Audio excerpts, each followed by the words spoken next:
अस्सलाम वालेकुम viewers, welcome back. इंतहाई माजरत के साथ मैं प्रीवियस 2 से 3 वीक से जो है वीडियो नहीं बना सका, कुछ मसरूफियत की वजह से। क्योंकि मैं साथ जॉब भी करता हूँ, तो आपको पता है कि जॉब के साथ साथ और भी घर की मसरूफियत भी और इस तरह से दूसरी तीसरी काफ़ी चीज़ें हैं जिसकी वजह से मैं वीडियोस नहीं बना सका। उसके लिए माज़रत, इंशाअल्लाह रहमान कोशिश करूँगा कि नेक्स्ट जल्द से जल्द जो है वो वीडियोस आप लोगों के लिए बना के लेता चलूँ। लास्ट वीडियो जो थी हमारी, उसमें हमने देखा था, हमने इसकी इंस्टॉलेशन की थी वी सेंटर की। वी सेंटर की इंस्टॉलेशन के बाद आज हम देखेंगे कि हम वी सेंटर को एक्सेस कैसे करते हैं। एक्सेस करने के कौन कौन से तरीकाकार हैं, किस किस इंटरफेस से हम एक्सेस कर सकते हैं। इसके भी वही तरीकाकार हैं एक्सेस करने के जो कि नॉर्मली हम ESXi VMware को जिस तरीके से एक्सेस करते हैं कि कंसोल बेस है, वेब बेस है, फ्लैश बेस है और जो हमारा CLI मोड है वो है। तो हमने इंस्टॉल किया था अपने इसको 252 मेरा IP एड्रेस है। मैंने इसमें अपना वी सेंटर की जो थी इंस्टॉलेशन थी वो मैंने यहाँ पे की थी। तो यहाँ पे एक वर्चुअल मशीन बन के यहाँ पे ये आ चुकी है। तो चलें सबसे पहले इसको कंसोल पे ही एक्सेस करते हैं। तो कंसोल पे एक्सेस कर लेता हूँ मैं, यहाँ से इसको कंसोल पे क्लिक करता हूँ तो ओपन न्यू टैब पे कर लेता हूँ। और यहाँ से न्यू टैब पे करने के बाद हम इसको देखते हैं कि इसकी स्क्रीन पे क्या कुछ आता है और किस तरह से है इसकी कंसोल पे। ये लोड नहीं हो रहा, कोई प्रॉब्लम आ रही है तो डायरेक्ट क्लिक करके ओपन कर लेते हैं और इसको स्क्रीन को मैक्सिमम कर लेते हैं। ये कंसोल ही है, ठीक है।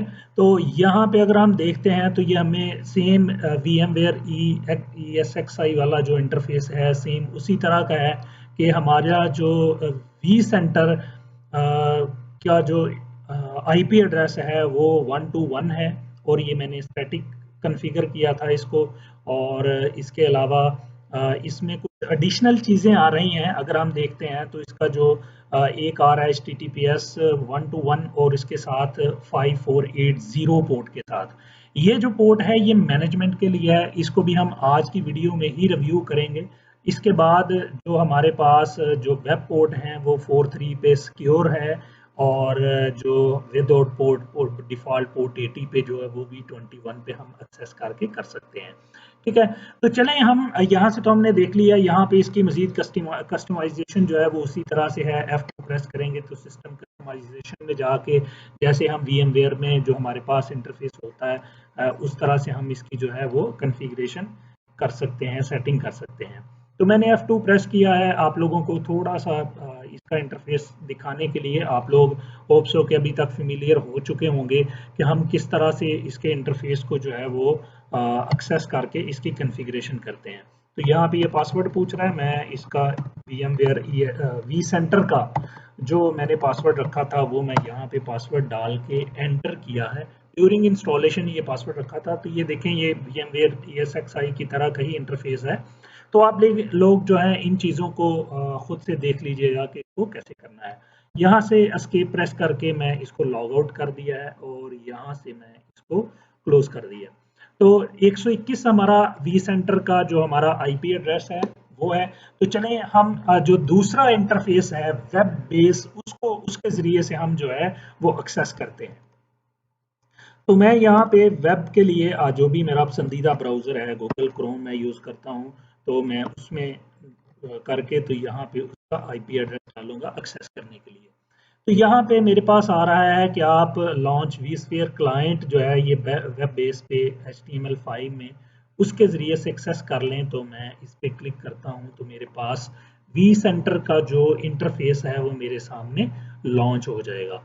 ये हमें पूछेगा पहले उसका यूज़र नेम पासवर्ड। तो यहाँ पे यूज़र नेम पासवर्ड जो है वो हम ड्यूरिंग इंस्टॉलेशन रखा था वही वाला होगा।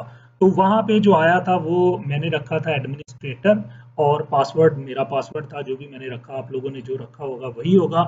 लेकिन इसके साथ जो एग्जांपल दी हुई है @domain.local, अगर तो आप लोग किसी डोमेन में हैं, अगर आप लोग IT के पर्सन हैं तो आप लोगों को पता होना चाहिए, पता होगा भी कि जो डोमेन का सर्वर्स का डोमेन के अंडर होने का क्या मतलब है। तो अगर हमने किसी डोमेन के अंडर इसको किया था तो वो डोमेन नेम यहाँ पे हम उसको डाल देंगे डोमेन नेम के साथ। तो अभी के लिए हमने चूंकि इसे रजिस्टर नहीं था किया तो हम इसको डालेंगे एडमिनिस्ट्रेटर vsphere डॉट लोकल करके, ठीक है। जो भी पासवर्ड होगा वो पासवर्ड यहाँ पे डाल देंगे और यहाँ से एंटर प्रेस कर देंगे, ठीक है। अगर आपने डोमेन को क्लिक नहीं था किया, आप लोग प्रीवियस वीडियो करके देख सकते हैं कि जहाँ पे वो डोमेन का पूछ रहा था तो वहाँ पे हमने यूजर नेम विद डोमेन क्या रखा था। तो ये एक्सेस हो रहा है जी। तो हम वी सेंटर के अंदर जो है वो आ चुके हैं, इस वक्त हमने इसको एक्सेस कर लिया है।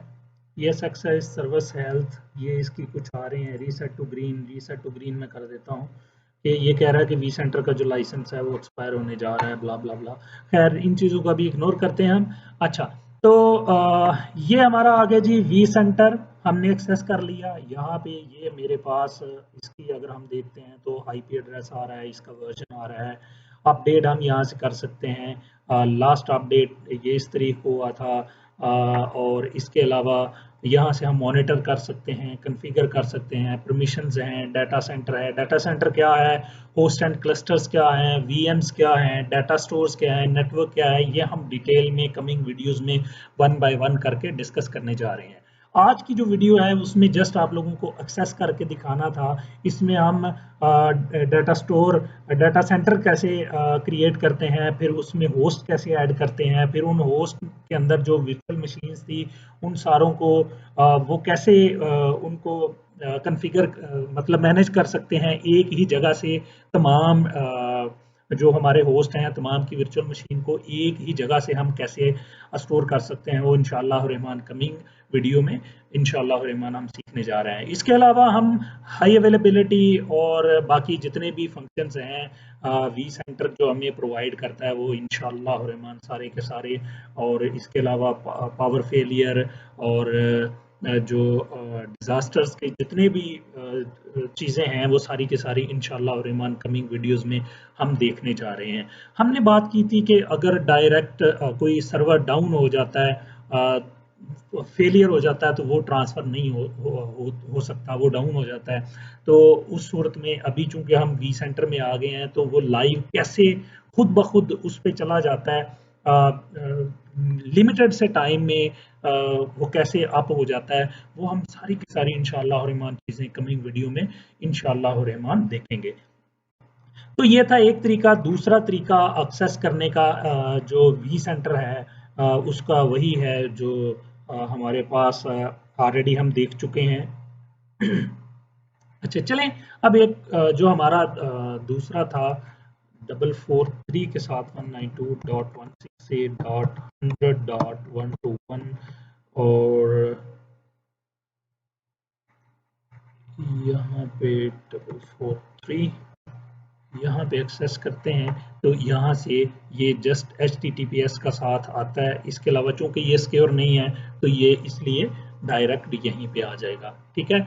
इसके अलावा जो दूसरा है वो CLI मोड है। वो CLI मोड आपको पता है यहाँ पे जिसकी मदद से हम जो है वो एक्सेस करते हैं टेलनेट की मदद से। तो हम यहाँ पे इसका IP एड्रेस डालेंगे 168.100.121 और यहाँ से मैं इसको ओपन करूँगा तो ये हमें यूज़र नेम पासवर्ड पूछेगा।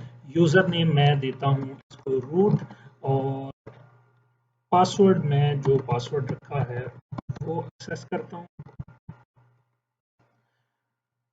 तो ये यहाँ पे कमांड जो है वो लोड यहाँ पे कर लेगा, ठीक है। अब वो कमांड्स को कैसे हम यूज़ करते हैं, अगर आप लिनक्स से फेमिलियर हैं तो वो आप लोगों को आ जाएगा। थोड़ी सी बेसिक सी कमांड में जब ये यूज़र इंटरफेस मोड वाला गुई वाला कुछ पीपल जो हैं वो इसको GUI मोड भी बोलते हैं। तो GUI मोड क्लियर करने के बाद, कंप्लीट करने के बाद लास्ट में मैं इंशाअल्लाह रहमान एक CLI मोड को यूज़ करते हुए कुछ ट्रबल शूटिंग की वीडियो जो है वो इंशाअल्लाह रहमान आप लोगों के साथ ज़रूर शेयर करूँगा बना के। जो भी मसले मसाइल आते हैं वैसे तो मैं आप लोगों के साथ साथ साथ ही शेयर कर रहा हूँ ताकि आप लोग मैक्सिमम सीख सकें, प्रैक्टिकल एनवायरनमेंट को सीख सकें। तो इंशाअल्लाह रहमान ये भी आप लोगों को सीखने को मिलेगा इंशाअल्लाह रहमान।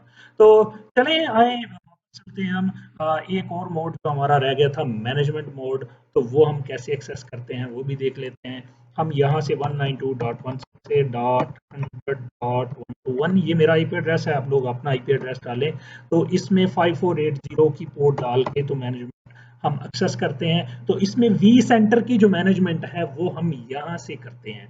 ठीक है, तो यहाँ से वही पासवर्ड डोमेन के साथ यहाँ पे मैं डालूंगा और पासवर्ड डाल देता हूँ। पासवर्ड डालने के बाद यहाँ से ये मेरे पास एक्सेस हो गया। तो अगर हम इसकी हेल्थ देखते हैं तो सीपीयू गुड है, मेमोरी गुड है, डेटाबेसेस गुड हैं, स्टोरेज ओके है, स्वैप गुड है, मॉनिटर कर सकते हैं, एक्सेस है, नेटवर्क है, फायरवॉल है, टाइम है, सर्विसेज हैं, सिस्टम लॉग है, बैकअप है, ये सारी की सारी चीज़ें हम यहाँ से मैनेज कर सकते हैं। इस ये स्पेशल जो है वो इंटरफेस है इसका वी सेंटर का, यहाँ से हम मैनेज कर सकते हैं। जैसे कि ऊपर आ भी रहा है वी सेंटर सर्वर मैनेजमेंट। ठीक है, तो यहाँ से हम जो है ना वो सारे के सारे सर्वर को मैनेज कर सकते हैं। तो यहाँ पे डाटाबेसेस हैं, नेटवर्क है, डिस्क है, सीपीयू है। तो ये सारी की सारी चीज़ें हैं जिसमें हम वी सेंटर को मैनेज कर सकते हैं। ठीक है, तो आज के लिए इतना ही। Thank you for watching. अल्लाह हाफिज़।